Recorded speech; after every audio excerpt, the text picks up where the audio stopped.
to mold and grow up, and play, as dynamic as we need them to play throughout the season. Do you think that could be the identity of the team because the offensive line is the same kind of situation? Exactly, and our offensive line is great. That's why our defensive line is as good as we are, and that hopefully it is the identity of the team. I would want my my offensive line and my defensive line to be the identity of my team, with us being the biggest guys on the team. So that'll be a big compliment to us and the work that we do up front. We don't really get the glamour and all the FaceTime and things, and all the yardage and the touchdowns and things like that. But to be the main point of this team coming into 2012 is wonderful. We talked about during the spring a little bit trying to find a leader on defense. Do you think it can come from that group? It will come from that group. We are the guys that have played the most games. We got the most games under our belt. Besides Nico and Robert Lester on the back end, and D. Milner and things like that. But it will come from that group. And as a team, I think we're in a good spot with it coming from us up front. As a player, do you like playing a marquee season opening game like against Michigan or like against Virginia Tech or a lesser opponent? I mean, does it help you? You want that game early. You want that adversity. 2 minutes remaining with the student athletes. 2 minutes. That adversity early, and hopefully come out of that with a win. And learn from your mistakes. So instead of talking about a great opponent to your players, we can see a great opponent, and we can actually watch the film and observe ourselves against one of the elite teams in the country.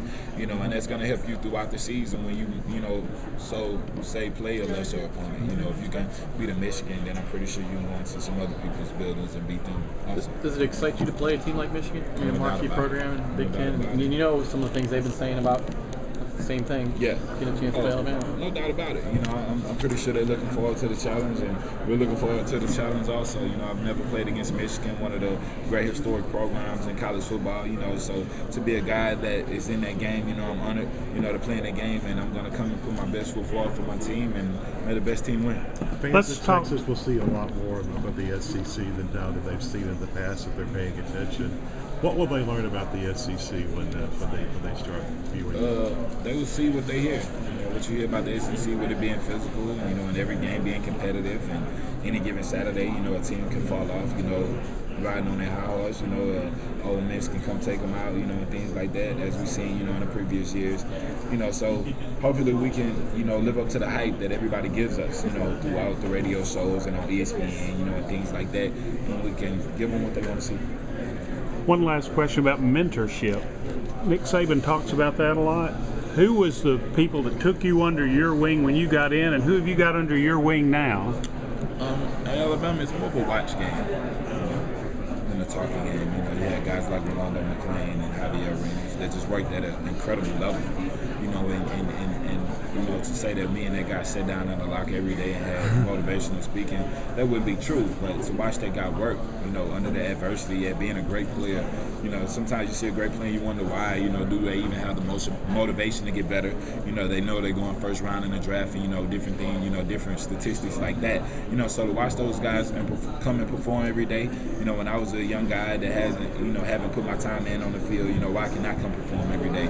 When they won national championships, and those guys have, played at a high level. Those guys are all SEC and things like that, but they come and perform and get better every day. And that's the reason why I came and perform and got better every day. You don't want to get left behind. Last question. When did you start talking so loudly? When did you start talking so loudly? You loudly? used to talk in a whisper. Josh. People always, my wife tells me I talk low. Whenever I get on the phone with someone, I always talk low. I never really noticed that about myself because I guess I'm not y'all listening to me, But and of course, doing the media, y'all will go to the computer and pick it up anyway. So I would never notice that I talk so low. But I just tried to pick it up, and hopefully it has gotten better. And I'm thank you for the compliment. What do you think about this? Huh? What do you think about this today? First time here, last time here. I'm glad that I had, Coach Saban chose me to experience this event, before I left the University of Alabama. It lets me know what he thinks about me.